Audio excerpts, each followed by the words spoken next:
耳元でささやく AM 間違えた。早速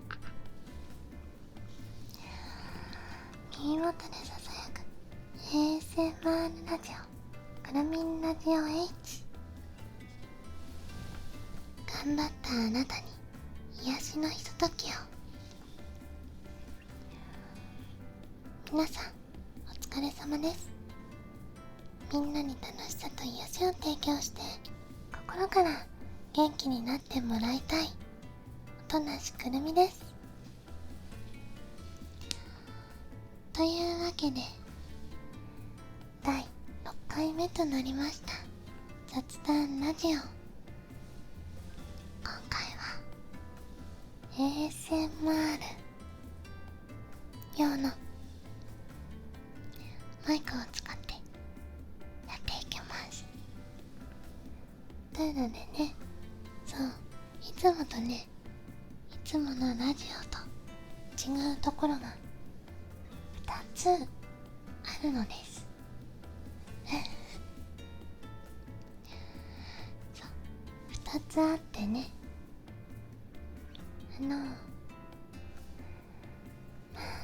サムネのあれはサムネの段階でなんかいつもと違うなんて気づいた人もいると思うんだけど、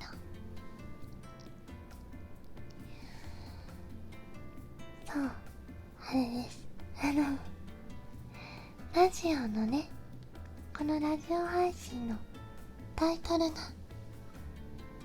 ついに決まりました。てか変えるつもりだったのかって思った人もいると思うんだけど、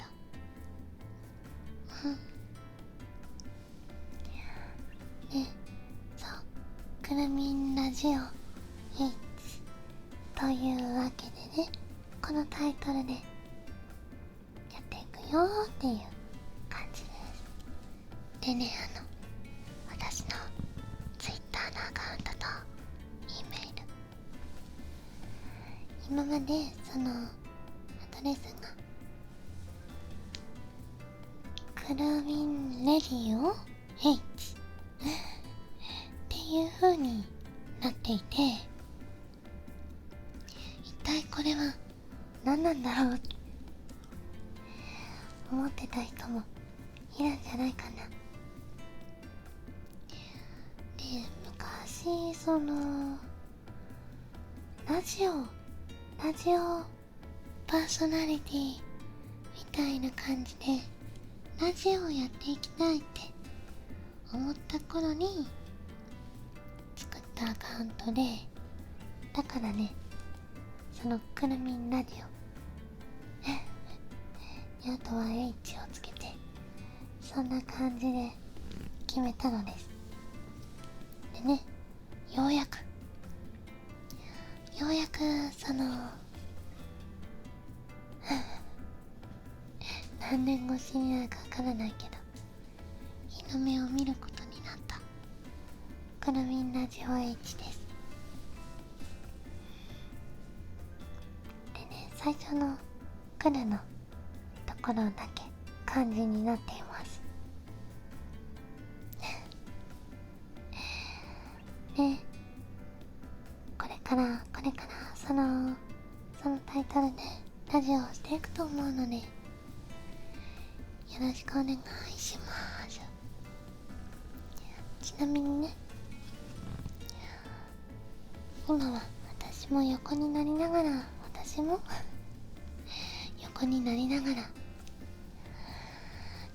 しています。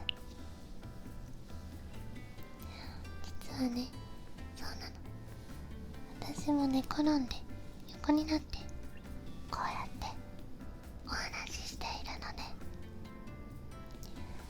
みんなもよかったら横になって聞いてね。で、もう一つですね、もう一つ違うところは、まあ早速これなんだけど、早速ね、ASMR ででやっているってとこだね。それでなんでいきなり ASMR のラジオをやることになってるんだろうって思った人いるかな。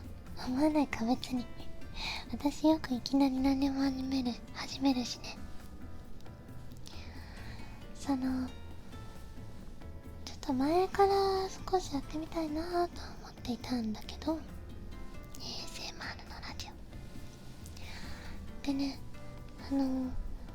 そろそろやりたいなって思ってて、本当はなんかね普通のラジオやって、その時に次回は ASMR でラジオやりたいと思いますとか言えば本当はいいんだけど、ちょっと我慢できなくてやっちゃいました。もうやりたいっていう感じでね。だから突然始まったけどね大丈夫。それで ASMR なんだけど、この配信のタイトルはバイノーラルって書いてあるんだよね、確かで。 ASMR とバイノーラルの違い、皆さんは何かわかりますか？まあ知っている人もいると思うけど、まずバイノーラルはね、立体音響っていう意味で、まあ単純にこんな感じで立体音響で音声を録音しているというものになるんですけど、 ASMR というのは正確にはまあこれ略称なんだけど、オートノマスセンサリーメリディアンレスポンスっていう英語の頭文字取りまして、これ日本語に訳すと自律感覚絶頂反応という、なんともちょっとヤバめな日本語訳になってるんですけど、まあつまりわかりやすく言うと、頭が気持ちよくなっちゃうよっていう、そうね、脳がね気持ちよくなるよっていう、そういう意味です。でね、このラジオは ASMR ラジオなので、みんなを気持ちよくさせられるような、そんなラジオになったらいいなと思ってます。なのでね、こんな感じでたまにチュッてしたりとかするよ。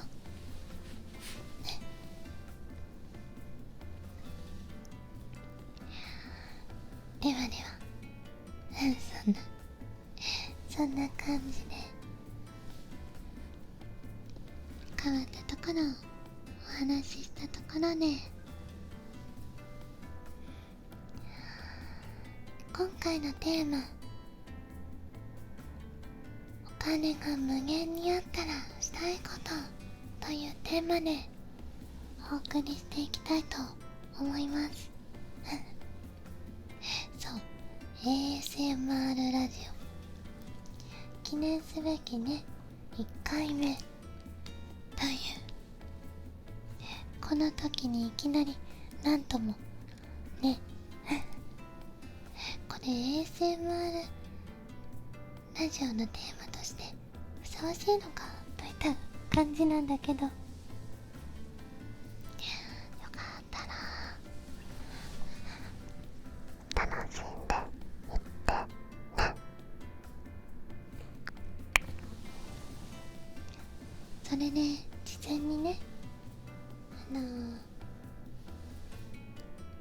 このテーマでお便りを募集しまして、お便りをねいくつかいただきましたので、ご紹介させてもらいながら雑談をしていきたいなと思います。では早速最初のお便り紹介させていただきたいと思います。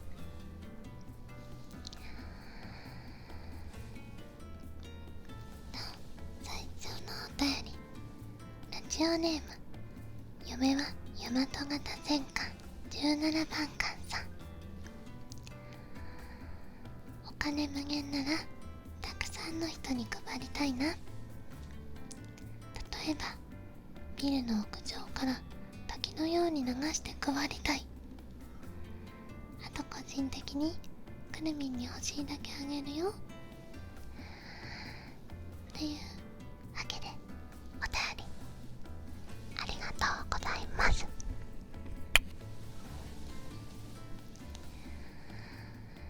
すごいね、ビルの屋上から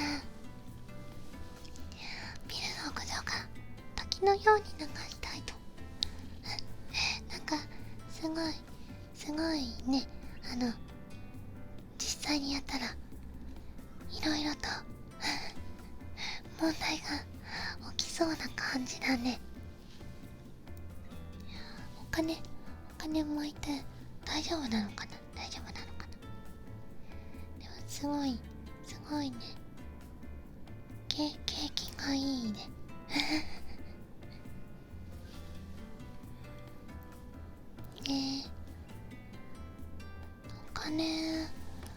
お金をそういうあれなのかな。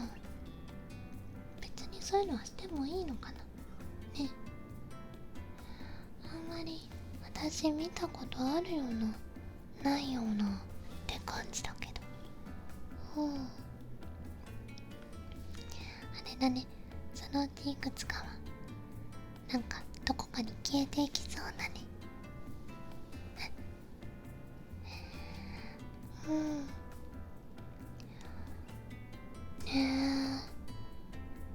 あと私に個人的に欲しいだけくれるということでありがとうございま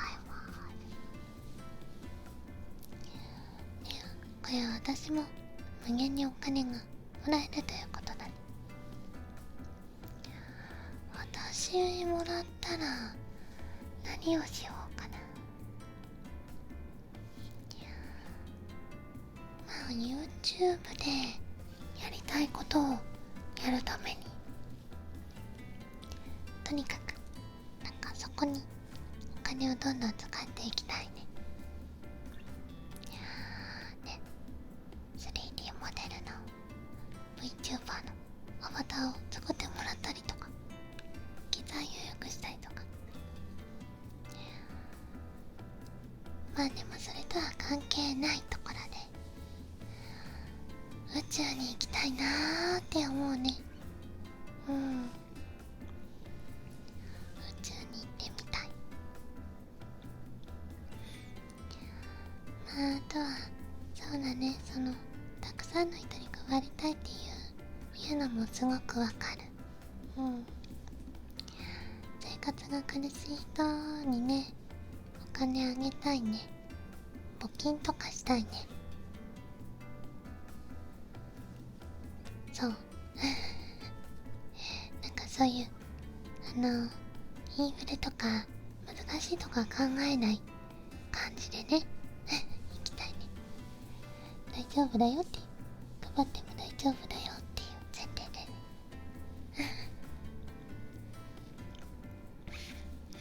そういうなんか夢みたいな感じだからね。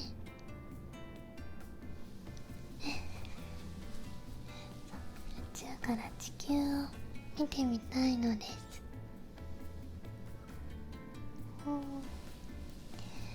いいよね、なんかね、本当にてみたい。なんか実感をしてみたい。地球は本当に宇宙に浮いてるんだよっていうのをね。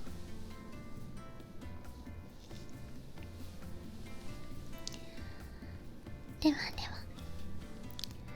続いてのお便り紹介させていただきたいと思います。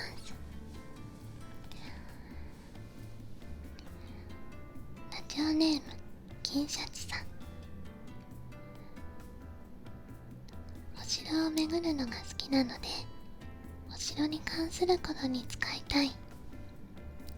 地元に中世のお城があるので、これを整備して観光客がいっぱい訪れてほしいです。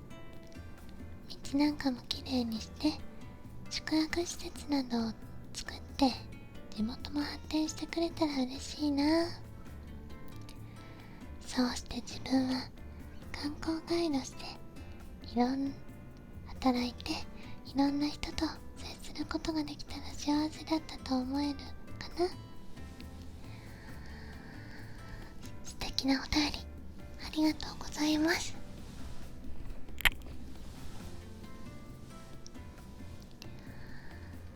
ね、いいね、その地元愛あふれるお便りね。やっぱ自分の地元が発展してくれたら嬉しいよね。わかる、すごくわかる。最近というかね、もうしばらくだいぶ前かな、地方はどんどん過疎化が進んでいってね、シャッター街も多くなってるって聞きますし、やっぱりそんなところがね、また活気を取り戻してくれるようなお金の使い方、すごく素敵だと思います。地元の商店街とかもね、やっぱ寂れてるとほんと寂しいもんね。で、お城が好きなんですね。お城ってかっこいいよね。私もたまにっていうのかな、旅行に行った時にお城があったりすると見に行きたくなる。なんか、なんだろう、かっこいいっていうか、昔の人はこういうここでなんか生活っていうか、ここでああいうね、なんか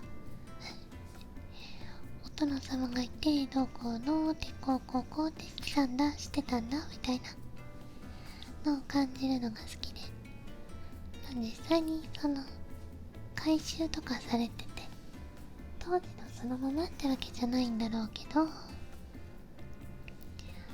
でもね、やっぱり形とかはそんなに変わってないだろうし、再現とはいえね、なんかそういうのいいよね。あ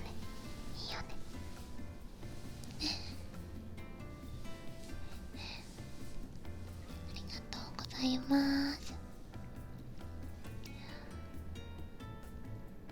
あとは宿泊、そうね、観光ガイドとして働きたいっていうのがなんかすごくいいね。そう、お金が無限にあるから、もう働かなくてもいい感じだけど、それでもやっぱりね、誰かの役に立ちたいと言いますかね、いろんな人と接することこそ幸せみたいなね、そういうのすごくいいよね。やっぱりね、誰かの役に立ちたいよね。なんで噛むんだろう、私。立ちたいですよ。なんかね、なんていうのかな、そういうそういうなんていう、うまく言いづらいけど、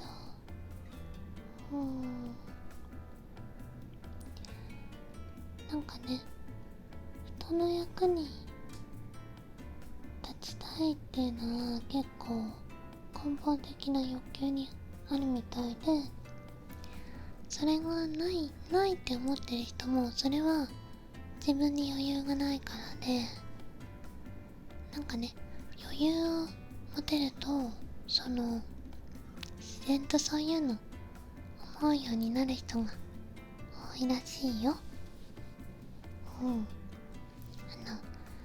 愛情をもらってると、ちゃんと愛情を与えたくなるようになってるとか、なんとか、そんな感じです。なんかそういうのがあるらしいよ。ね。だからみんなに愛を与えたいです。大好きだよ。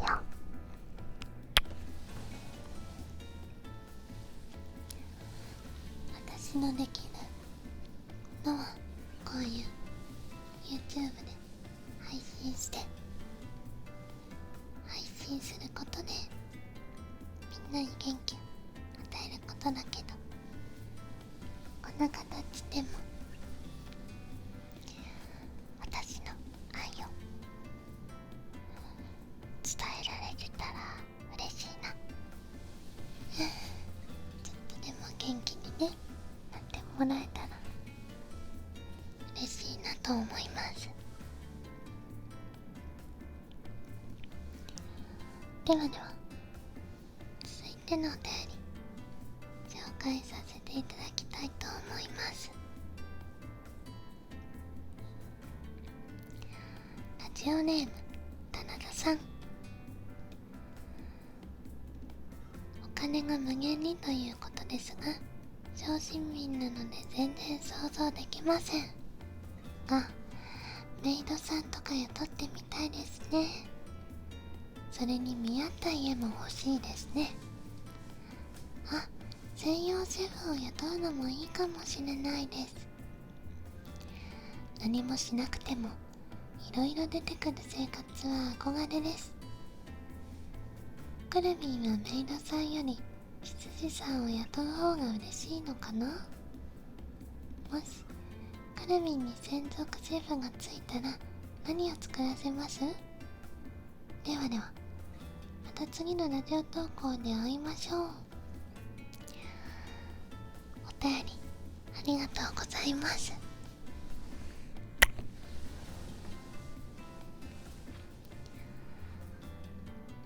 メイドさんを雇いたい。やっぱりメイドさんはみんなの憧れだね。ねえ、メイドさんいいね。メイドさんに囲まれるのもいいね。でも羊さんも確かにいてほしいですね。でもメイドさんもいいと思う。かわいい子に囲まれるのもいいと思うよ。どっちもいてほしいね。かわいいのも好きです。かっこいいというかそう、かっこいい羊さんいるかな、実際はね。実際の羊さんってどうなんだろうね。やっぱりベテランと言いますかね。すごいね。お年を召された方がいるような多いようなイメージがありますが、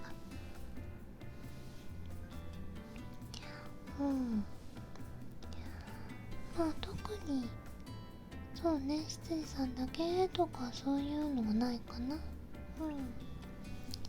私もメイドさん欲しい。メイドさん欲しいね。でもかっこいい羊さんがいたらね、ぜひとも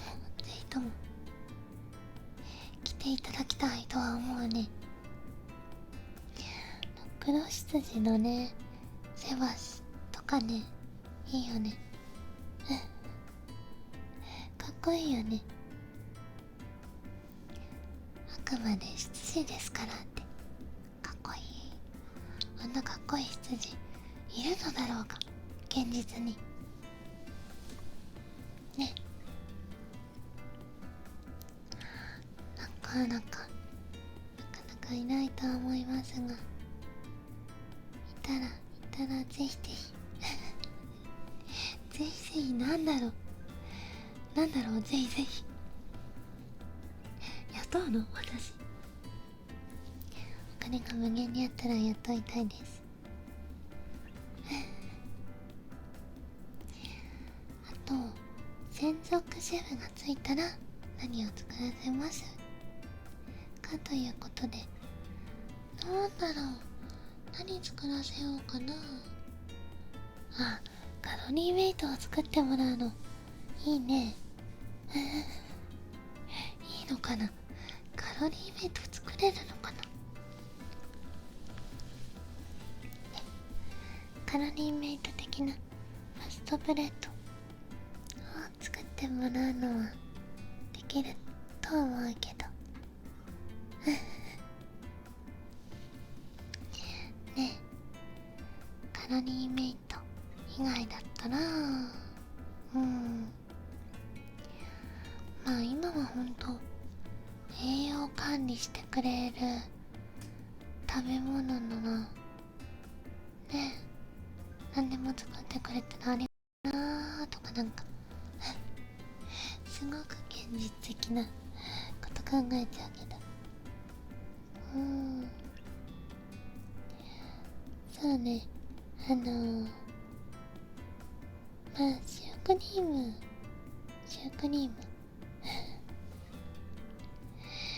好きだからな。なんかほんと美味しいの作ってもらいたいかも。クレープとかケーキとか普段お外で買ってるのをなんか作ってもらいたいね。まあ今言った3つは全部作ったことあるんだけど、あ、作れるんだっていうね。でもまあ私は素人だし、まあ素人なりの味しか出せないからね。専属のシェフさんならすごく美味しいのを作ってくれるんじゃないかなって思ったりして、ねえ、そういうのいいですね。きっと最高に美味しいスイーツを作ってもらえるんだろうな。いや、ほんと甘いものはいいですね。好きですね。そんなに食べ過ぎないように気をつけなきゃだけどね。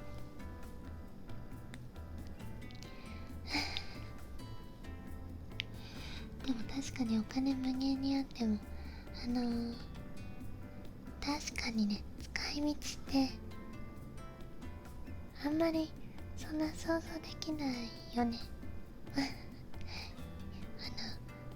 庶民にとってはお金無限に入れな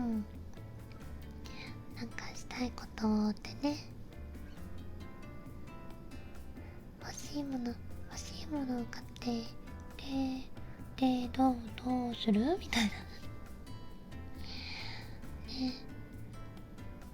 まあほんとなんだろうな、こういう皆さんのお金に縛られない夢、なかなかに素敵です本当に。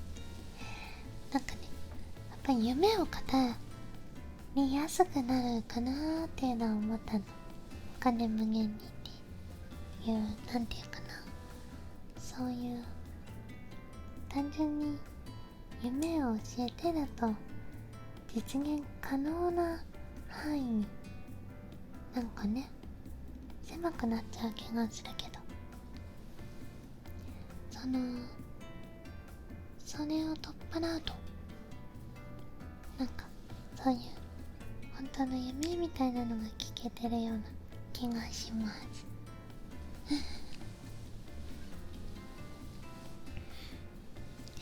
というわけで続いてのお便りを紹介させていただきたいと思います。ラジオネームまちろさん。無制限のお金があったらたくさんのフィギュアを買って好きな小説や漫画をアニメにして好きなアニメの続編に投資します。ゲーム会社も立ち上げて夢のゲームを作ろうと思います。素敵なお便りありがとうございます。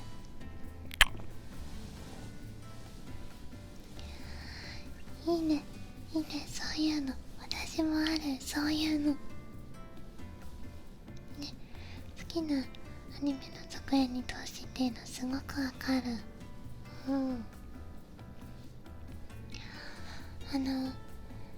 アニメの2期持ってるっていうのをね、なんか自分のそのなんていうの、お金が無限だから作ってって言ってお金出したらきっと作ってもらえるよねね、そういうのねやりたいよね。わかる、すごくわかる。私その好きなゲームがあってもう終わっちゃったんだけど、戦場のエレクトロガーヌっていうゲームがあってね、それのアニメを作ってもらいたいね実際いくらくらいで作れるんだろう。何億必要かな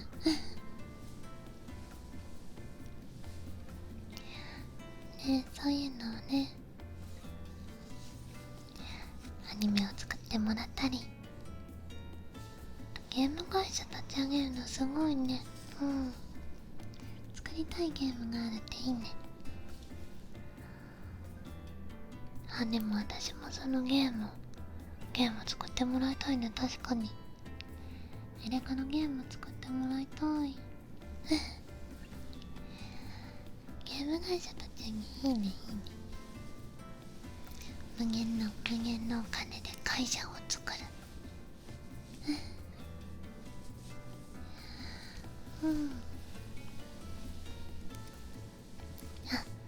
アニメ1話で数千万円なんだ。ほうじゃあワンクールならまあ5億くらいあれば余裕で作れたのかななるほどね。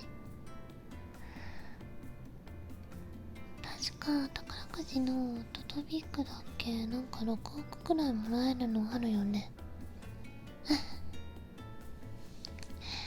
それ買っててもし当たったらワンクールエレが作ってできるかもしれないね。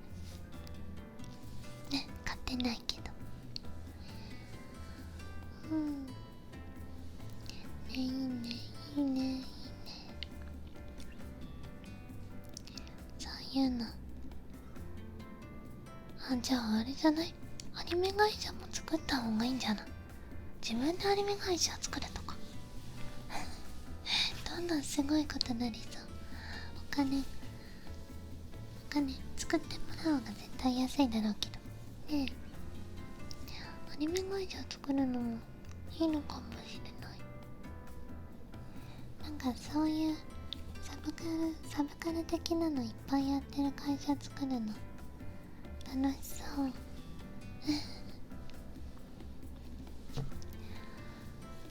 私だったらなんだろうとなしくるみを何か、ね、言い換えたような、そういう会社名にして、なんかそういうサブカル的なの全てやってますみたいな会社を作ってみたい。野望がやばいね、野望が。欲がすごい。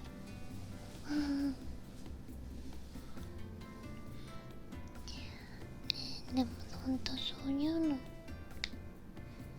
ろいろやってみたいね。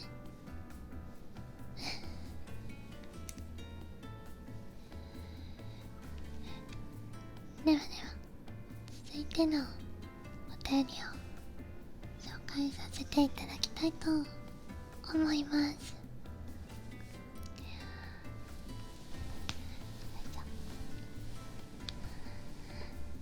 ラジオネーム夏夕空さん、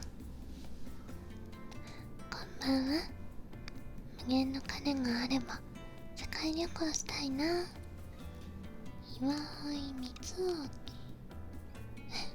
かなの世界猫歩き。ちょっと待って、これ読み方間違ってた、ごめんなさい。というドキュメンタリーが昔よく見ていた。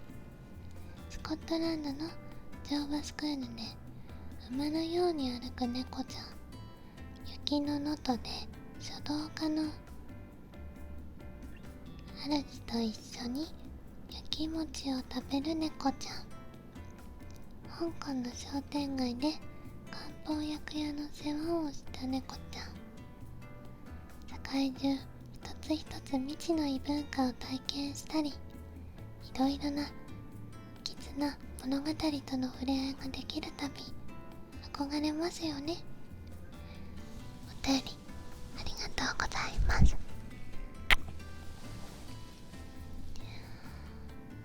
いいね。世界旅行だね。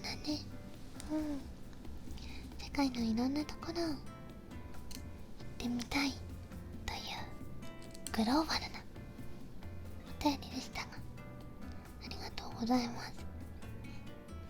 私もいろんなね、世界の有名なところとか世界遺産見たいっていうのもそうなんだけど、その国のね、それぞれの人がどんな生活をしているのかっていうのを実際にこの目で見るっていうのをすごくやってみたいなって思います。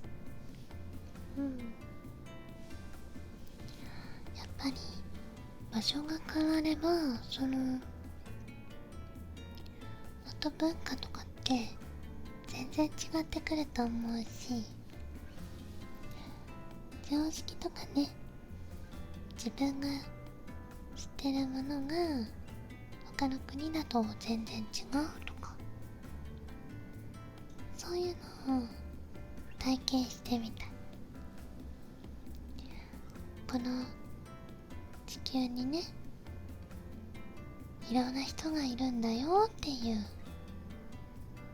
そういうのを知れれば世界が平和になるために私にできること他にないかなーっていう、そういうのも何か思いつくかも。髪の音が思いつくかもしれないからね。この見識を広げるっていうか、そういうのにすごくなんだろう、楽しさっていうのかな、なんか知識欲とも言うのかもしれないけど、そういうのはすごく強いなぁと自分では思います。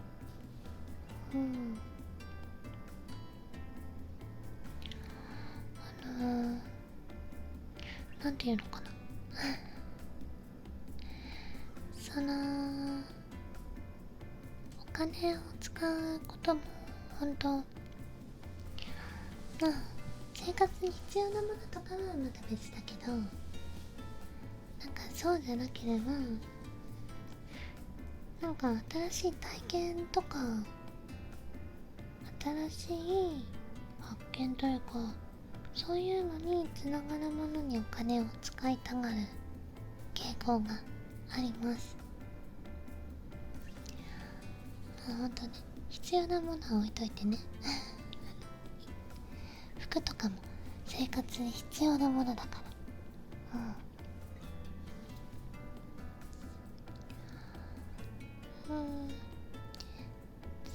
そういう意味ではなんだろうな、なんか、難しいね、そのあたりお話は。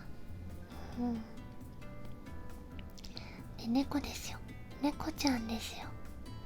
猫かわいいよね。にゃんこにゃんこかわいい。うちの子もすごくかわいいけど、ち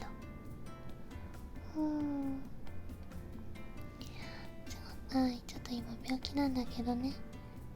ほんと元気になってほしいんだけど、一応ちょっとずつなってきてるような感じであるんだけどね。でもそれでも私もたまに違う猫ちゃんのね、猫動画を見ちゃったりしちゃうんですけど、浮気かなみたいな。ちょっとね、そんな感じでね。いや、可愛いものは仕方ないよね。いや、うちの子ももちろん当然可愛いけど、当然可愛いけども、やっぱ他のにゃんこも見たいよねっていうね。ちょっとね、そういうなんだろう、浮気じゃないこれは。ね、見るのと実際に触ったりとは違うからって言いながら、猫カフェも何回かね行っちゃったりしちゃってるんだけどね。猫カフェでこれはあれなんだろうか、猫カフェでね、にゃんこと触れ合って楽しんじゃうのは完全に浮気なんだろうか。まあね、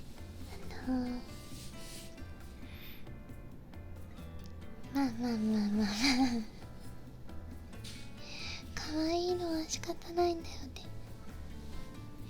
ちょっとそれはあれかなわがままかな。にゃんこも可愛いせいだよね。でもやっぱり一番大事なのはうちの子なのでって。これ完全に浮気する人の言い訳みたいになってるじゃん。一番好きなのはお前だよみたいな。いや違わないんじゃないかな。やっぱり浮気なのだろうか。はい、というわけでね、ちょっとうまく言えそうもないので、なんかちょっと弁明のしようが情けなので、続いてのお便り紹介させていただきたいと思います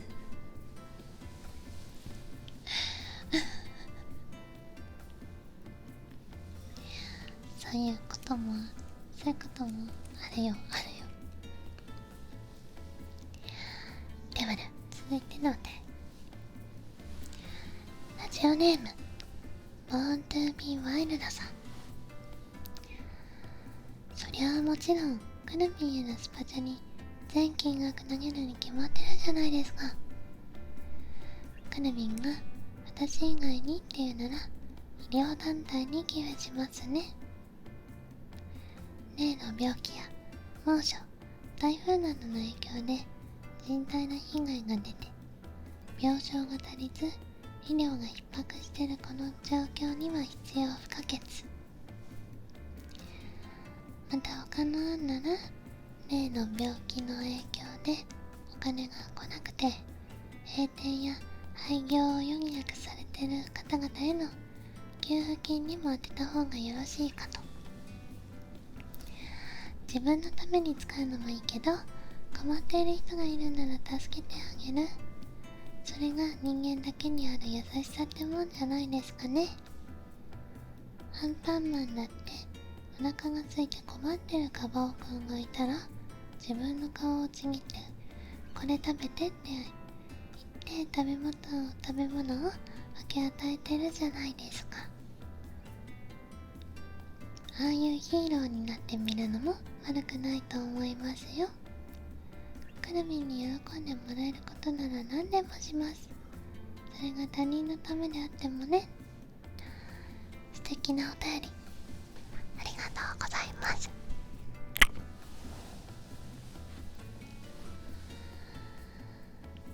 あー、すごいヒーローだヒーローだ正義の味方だね。なかなかに素敵な、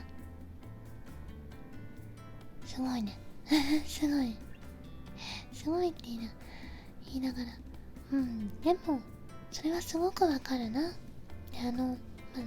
一部例の病気と言い換えさせていただきましたちょっとね YouTube なのでね、そこはね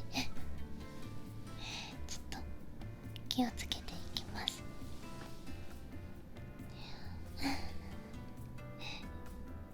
いろいろとちょっと私のチャンネルは目をつけられているので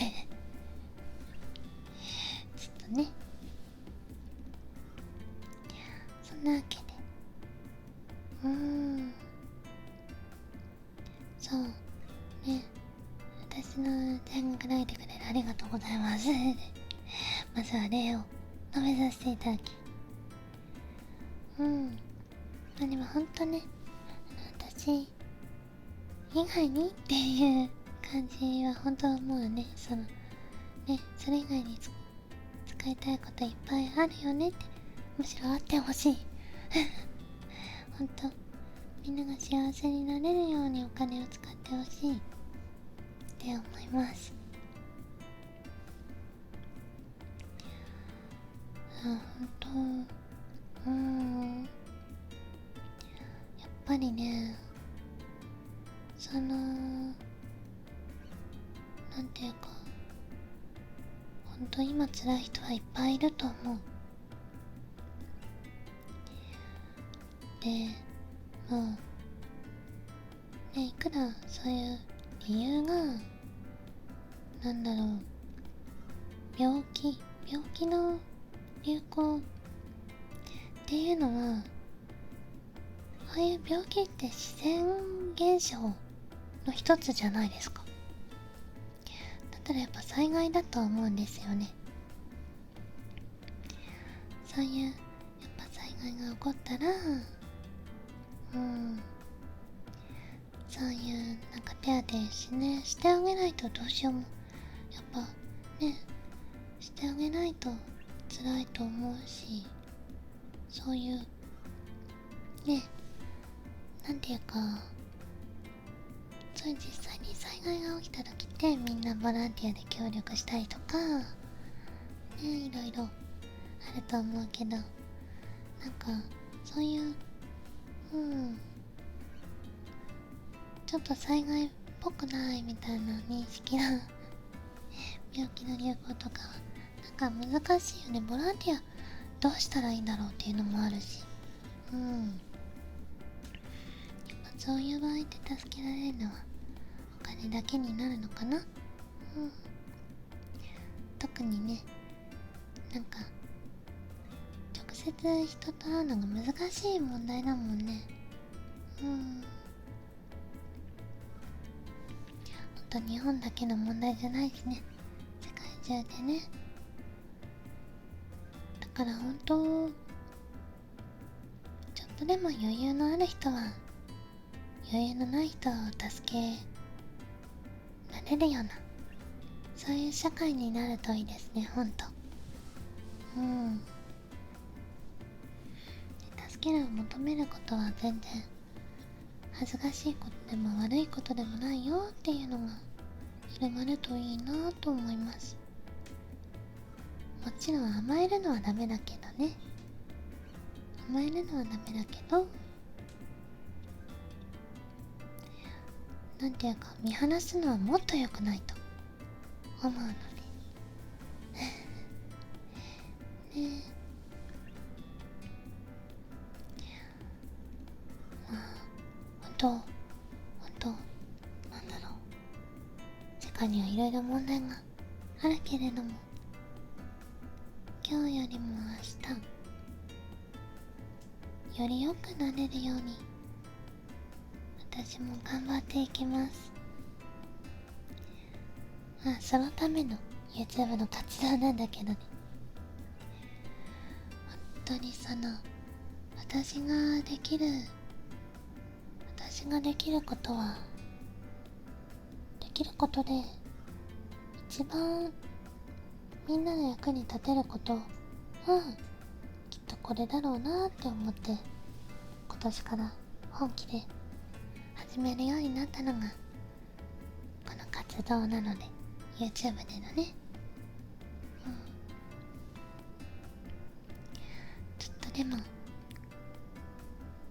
みんなを楽しませたり癒せたりして、それで元気になってもらって、ちょっとでも心の余裕とかにつながればいいなと思います。これからもそんな感じで頑張っていきたいと思いますのでね、疲れた時とか落ち込んだ時はぜひぜひ私に会いに来てね。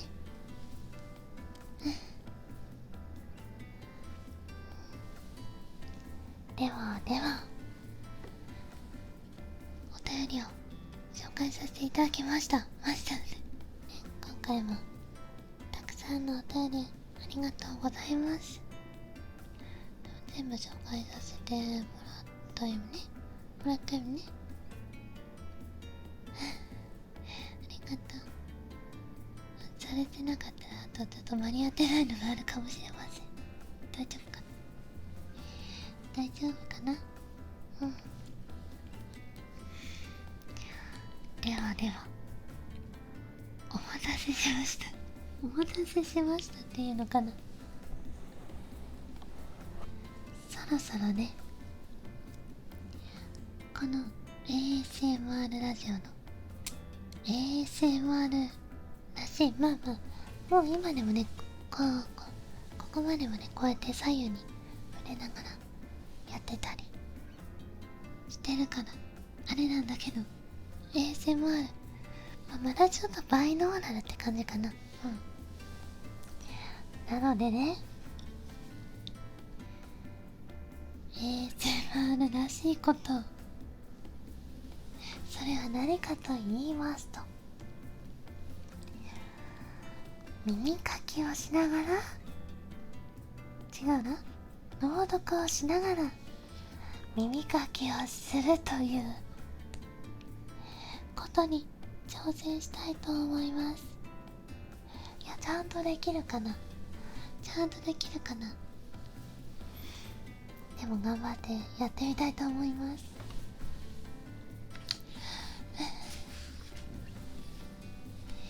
ちょっとね、頑張ってやってみるね。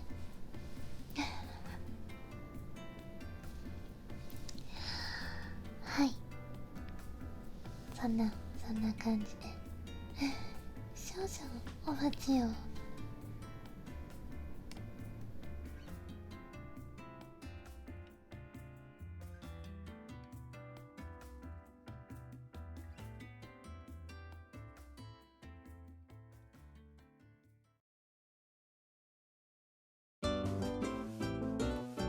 おとなしくるみ.com。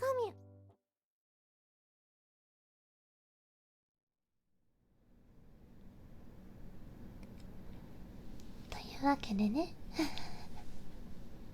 いつものジングルを挟みまして、何が変わったんだって何も変わってないんだけどジングルってそういうもんだよね。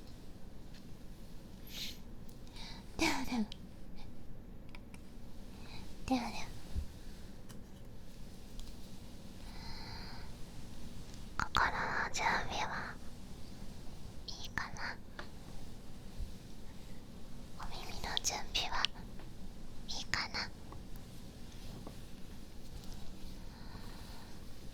消毒しながら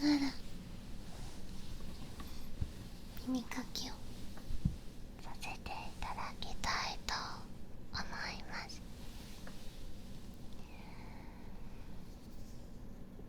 ではまずはこちらの耳から、こっちの耳から耳かきしていくね。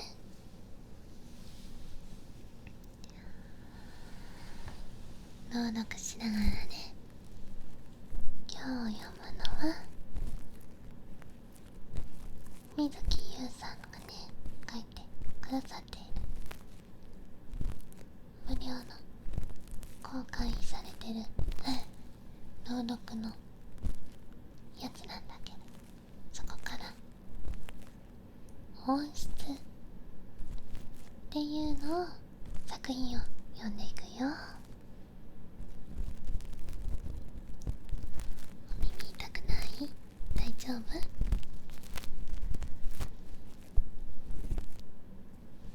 いしょ。じゃあいくよ。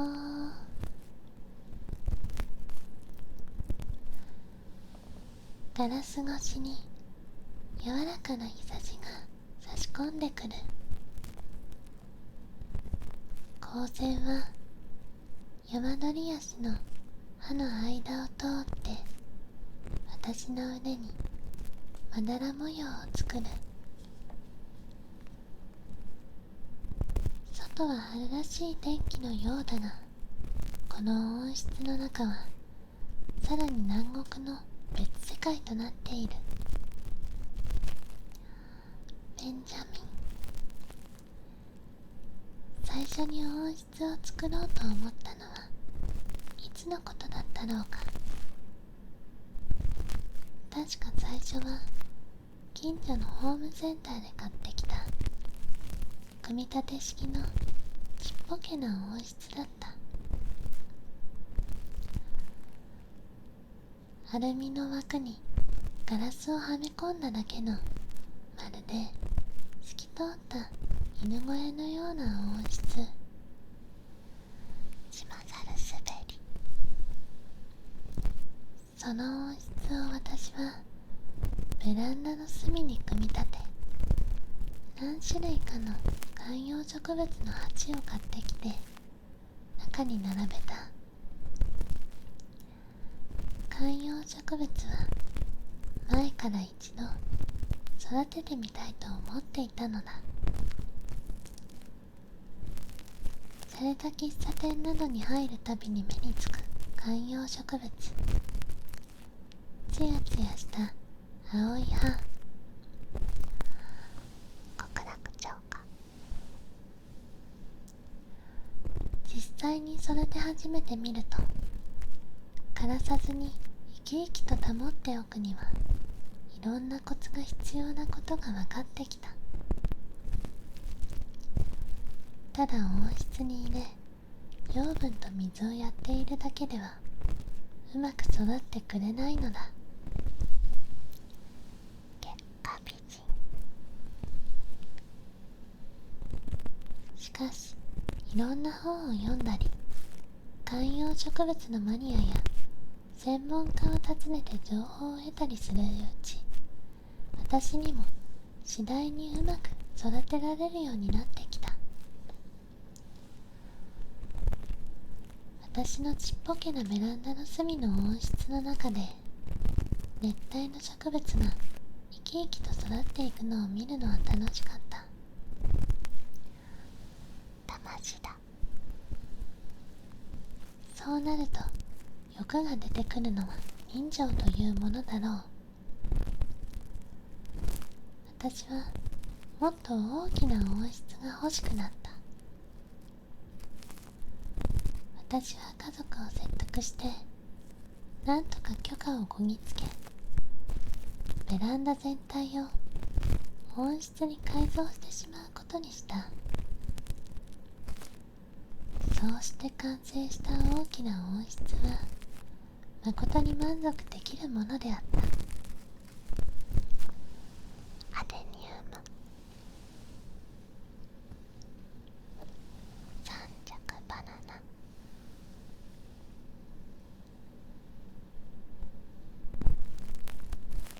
ランダ全体を改造して作った温室はあまりにも広々としていて、観葉植物だけではなんだかもったいなかった。そこで私は熱帯魚の水槽を持ち込んだ。これは家族にもなかなか評判が良かった。何しろ温室だ。普通の熱帯魚の水槽のようにサーモスタットといった保温装置を必要としない。そんな環境が幸いしたのか、水槽の魚は生き生きと泳ぎ回り、一般に難しいとされる水草も美しく繁茂していった。ウキツリボク。ベランダの温室は大きな水槽を2つ入れてもまだ余裕があった。そこで私はインコのカゴを中にぶら下げることにした。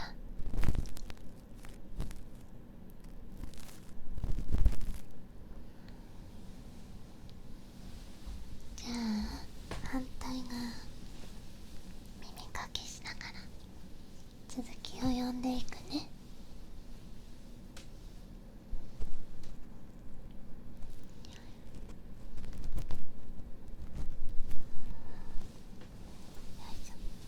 大丈夫かな。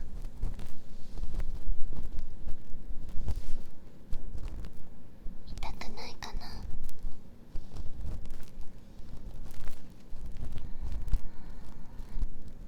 続きアプチロン。ペットショップで買ってきた大ボタンは温室の中で賑やかにさえずり、熱帯の雰囲気を醸し出してくれた。そもそも私は熱帯の気候が好きなのだということをその頃になって初めて自覚したものだ。温室の中にいると体の調子まで良くなるようだった。ドラセラコンシンネントリカラー。持病の喘息も温室を作ってから発作が軽くなったような気がした。家族は温室を作ってから私が元気になったと喜んでくれたし、子供たちは熱帯魚を繁殖させたりインコの世話をするのが楽しみなようだった。ある日、私はいつものように温室の中で植物たちの世話をしていて、ふと思いついた。こちれのここに仕事机を持ち込めないだろうか。矢野根梵天がと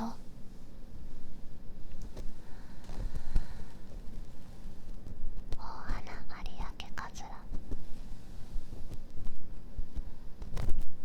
ベランダを改造して作った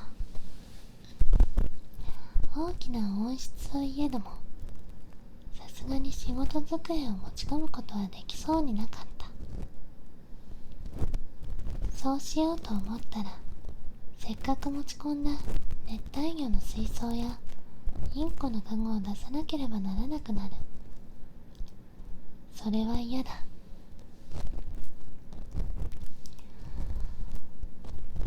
私は家族に相談した。つまりパポニア。前提に新しく温室を建ててもいいだろうかといろいろ検討した結果、家族は私のわがままを聞いてくれることになった。ブラシの木。ベランダの温室ができてから私の健康の状態が良くなり、仕事もはかどるようになったため、収入も確実に増えたし、何より子供たちが喜んでくれたのだ。さらに大きな温室を建てて、私の仕事場をその中に運び込んでしまうというのは源平草木。なかなかいいアイデアのように思えたのだ。15畳ほどの前庭の敷地に早速大きな温室が建てられた。新しい温室ができると、私はパッションフルーツ、ベランダの温室から植物、水槽、鳥かごなどを引っ越しさせ、さらに自分の仕事机や仕事に使う書籍棚なども持ち込み、そこで仕事を始めた。トライアンフ、誠に快適であったが、ブーゲンカツラミセスバット、人間の欲というのはキリがないものだ。私は温室の中に花切り、仕事場ばかりか生活の場すべてを持ち込んでしまいたい欲望に駆られるようになった。ストロベリーグアバ、温室で黄金カツラ、眠り、温室でハイビスカス、目覚め、温室でサボジラ、食事し、温室でオリツララ、入浴し、温室で白バナインド酒、家族と過ごすのだ。死なないようすぎで、私はそうした。ペコニア、大谷渡り、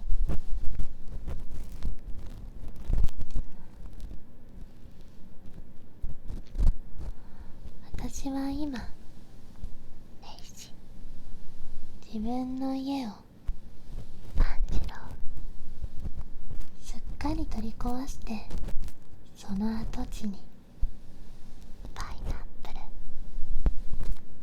建てた巨大な温室の中にアリクジャクヤシ、家族ともどもとっくりヤシ、生活している綿の木というわけだ。果樹もある。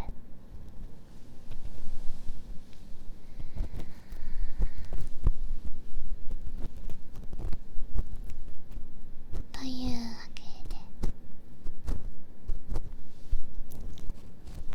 朗読させていただきました。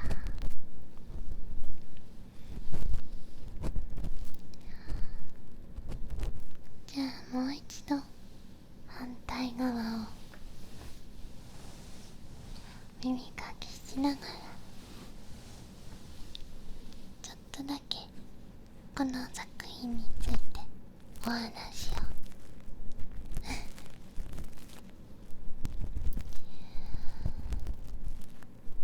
この話にね、話の中にお花の種類、お花だけじゃないかな、お花、一応お花ね、パイナップルとかもお花だからね、そのお花の名前が文章の間に挟み込まれてる形なんだけど、私が耳元でささやいてたのは全部お花の名前です。その花言葉が一応物語と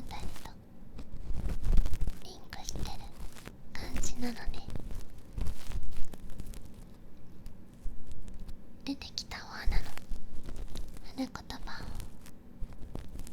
ちょっと紹介させてもらおうかなと思います。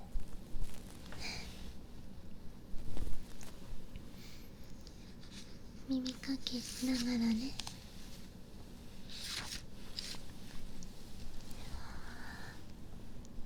それぞれの花言葉を解説していくから、まったりと気持ちよく聞いていってね。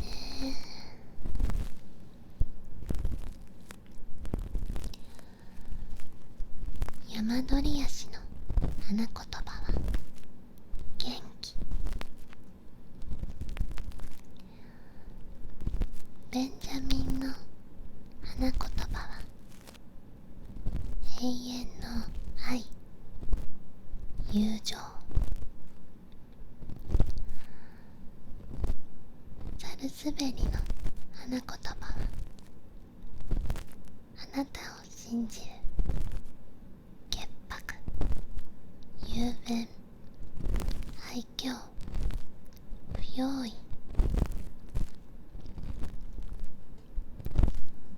極楽鳥花の花言葉は気取った恋、恋する建物。月下美人の花言葉は儚い美、儚い恋、あでやかな美人。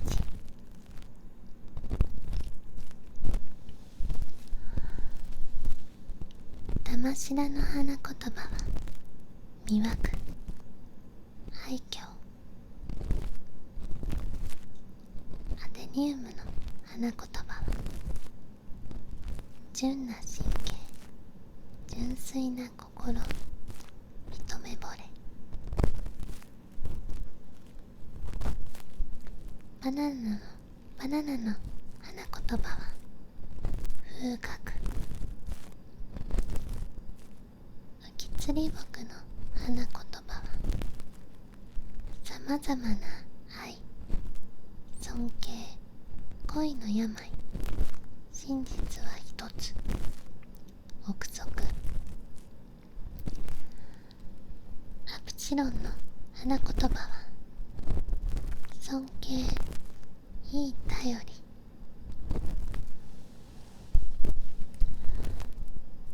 ドラセナコンシンネの花言葉は真実さ。コチレドンの花言葉は枯れない愛。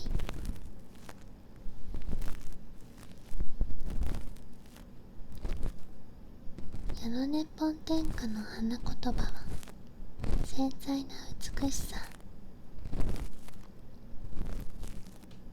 有明カツラの花言葉はあなたに愛を。パポニアの花言葉は慎重、安堵。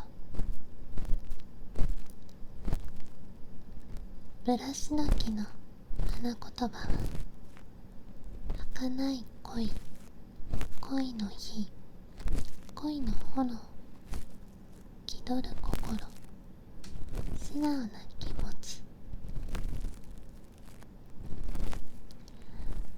源平カツラの花言葉は親友、チャンス到来、個性の強さ。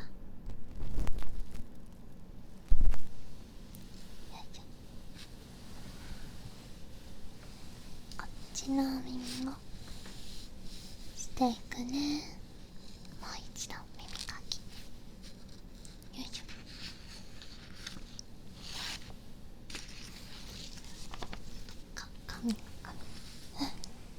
髪。よ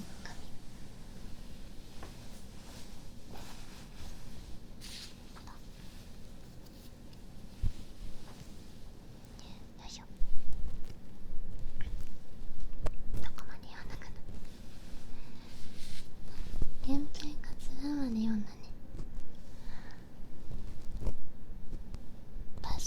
ルーツの花言葉は聖なる愛、宗教、信仰、宗教的情熱、信心、トライアンフ、チューリップの花言葉。色によって違うんだけど、赤色は愛の告白、愛の宣告。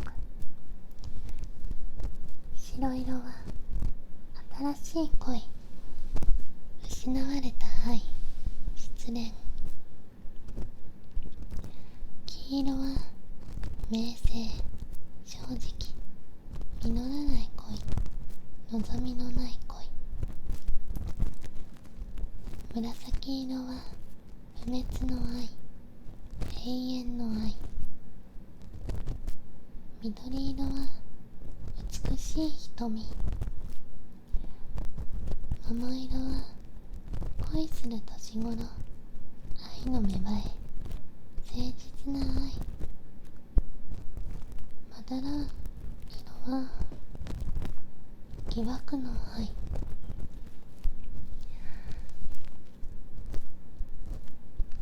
ブーゲンカツラ・ミセスバットの花言葉は情熱。あなたは魅力に満ちている。熱心。あなたしか見えない。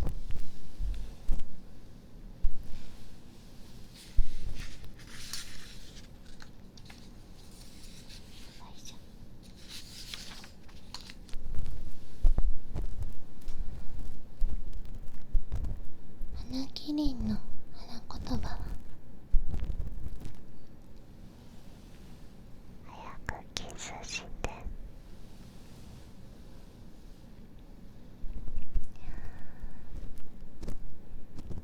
ストロベリーガーバの花言葉は狂犬。黄金カズラの花言葉は永遠の富。華やかな明るさ。ハイビスカスの花言葉は繊細な美、新しい恋。色によっても違うんだけど、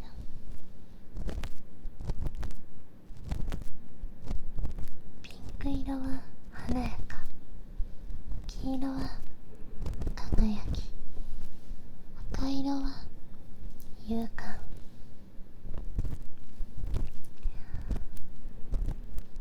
サボチラの花言葉は生命力、甘い心。オリツルアンの花言葉は守り抜く愛、集う祝福、祝賀、子孫繁栄。白バラインドソケイの花言葉は気品、恵まれた人、ひだまり、内気な乙女。南洋杉の花言葉は雄大、健康、現実。あなたのために生きる。ベコニアの花言葉は片思い、愛の告白。赤色なら公平、白色なら親切。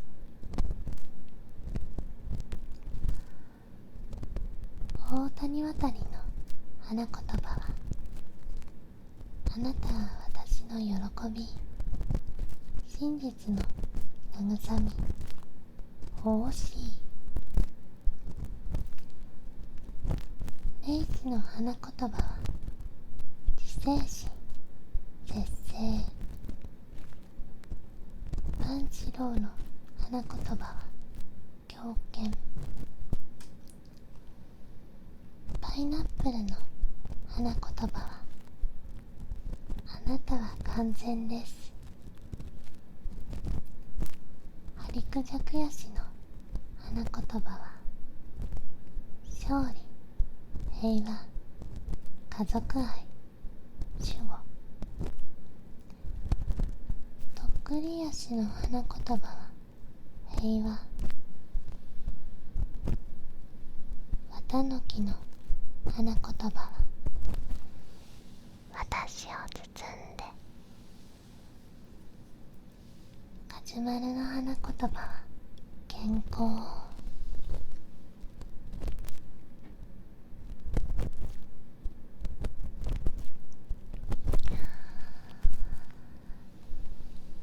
なたも健康でいられますように。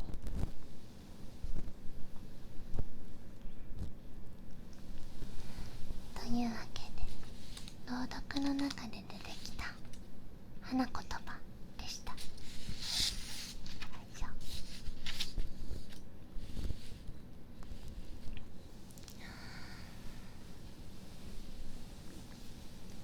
耳かきは気持ちよかったかな。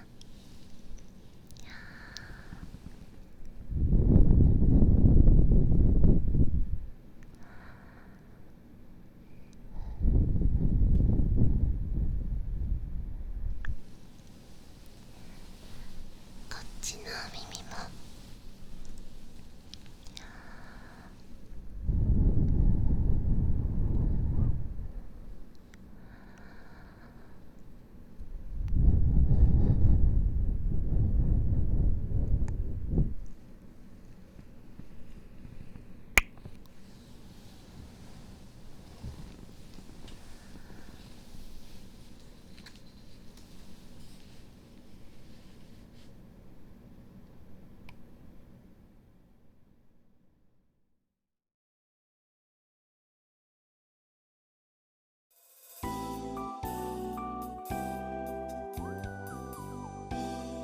音なしくるみ.com。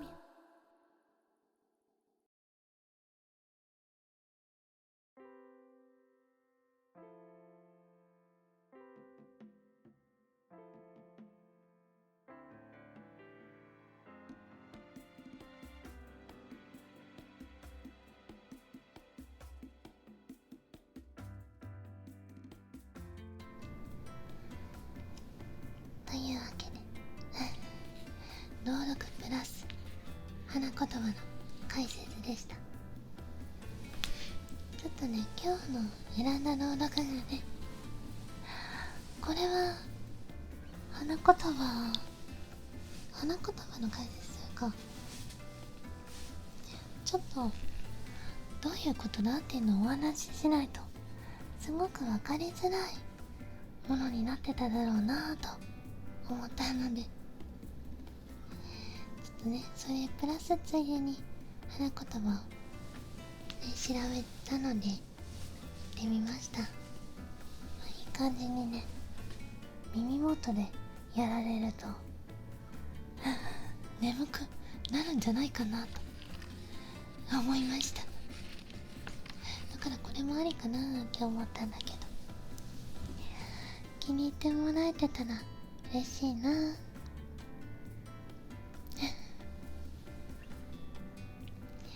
とね、ちょっとね、前々からその ASMR をしている時に朗読 ASMR を聞きたいっていうお声をいただきまして、じゃあせっかくならもっとなんかそれになんかありそうなシチュエーションでできたらいいかなって思って、耳かきと朗読ってなんか合いそうじゃないって思って、それでやってみました。実際どうなんだろう、無理なのかな、朗読しながら耳かきって。シチュエーション的におかしいかな。朗読ってでも両手で本持ってるイメージあるかいや今なら今はもうほら電子書籍とか片手でね、端末で本を読む時代ですし、大丈夫なんじゃないかな。片手で耳かきをしながらお耳のね穴の様子を見ながら朗読をする。器用だな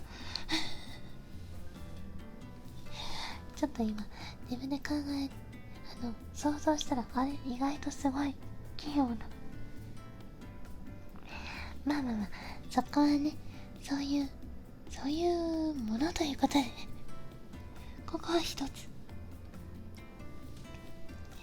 ね、もしかしたら次回の ASMR ラジオでも耳かきプラス朗読をやらせていただくかもしれません。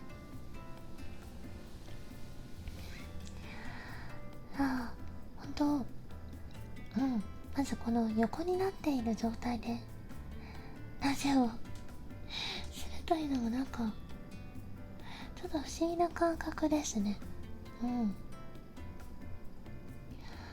なんかやっぱり ASMR 配信とは違くて、やっぱラジオなんだけど、でも横になってるから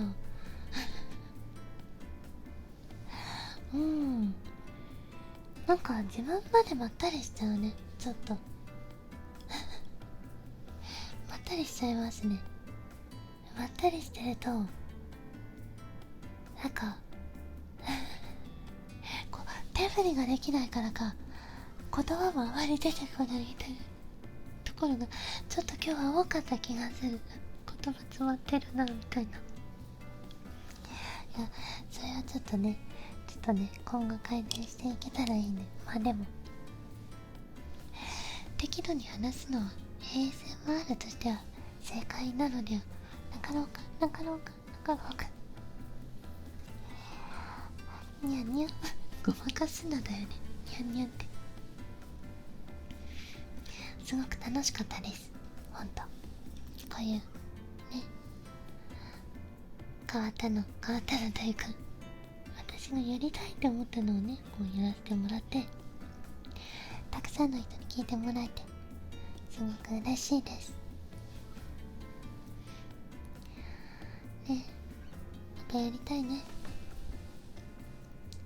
では次回のテーマですが、次回のテーマはこちらです。じゃん。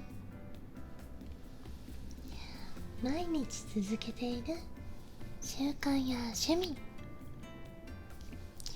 というテーマでお便りを募集しますそう、毎日続けている習慣や趣味でね、まあ日課、毎日続けている習慣、つまり日課だね。日課。まあね、毎朝のルーティンでなんかちょっとこれは自分だけってわけじゃないけど、なんていうかそうなんていうか、歯磨きとかそういうのじゃなくて、なんていうのかな、例えばね、毎朝ちょっと読書するようにしてるとか、朝に勉強するようにしているとか、お風呂入る前に必ず筋トレをしているとか、なんかちょっと普段なんだろうな、その生活で絶対しなくちゃいけないことプラスアルファ的な部分、もし何かありましたらそれ習慣で教えてください。あとは例えば毎日続けている趣味、こういうゲームをしているよとか、例えばまあね、さっきちょっと言ってたって言ったけど読書読書をしているよとか、あとはお絵かきしてるよとか毎日お絵かきしてるよとか、そうだね。あとは毎日なんかそういう遊びとかでもいいね。遊びとかでも運動でもなんか趣味としみというようなものとか習慣をぜひぜひ教えてくださいませ。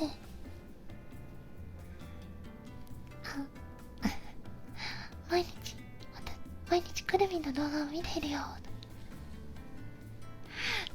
て言わせるつもりは全くないので、そんなんでも大丈夫だよ、全然大丈夫だよはい、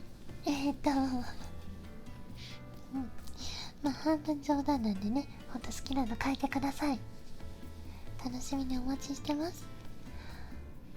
お便りの宛先はTwitter のダイレクトメール、もしくはE メールまで。E メールアドレス KURUMINRADIOH@gmail.com KURUMINRADIOH@gmail.com くぬみんラジオ@gmail.com までたくさんのお便りお待ちしております。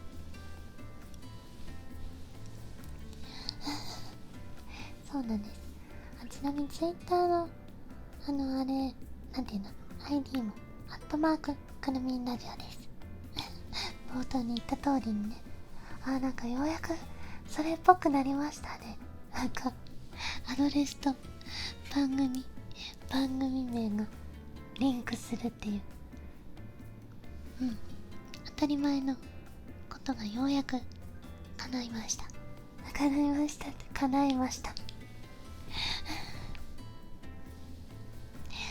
なわけでね、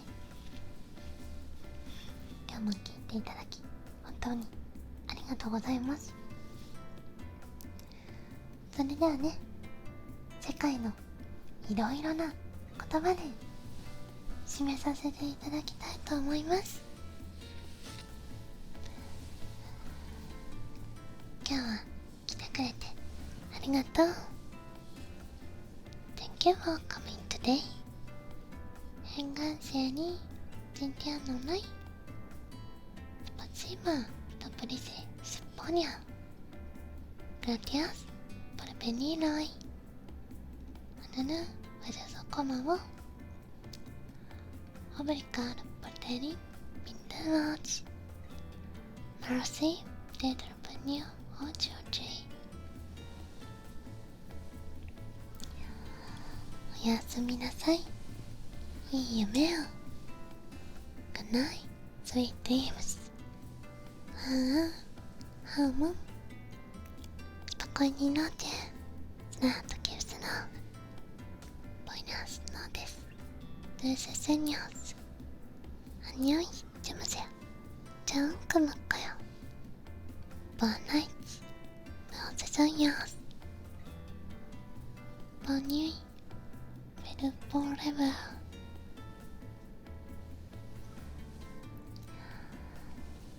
またねー。See you. 再见。到vstanieć. Nos vemos. To boju. A ty,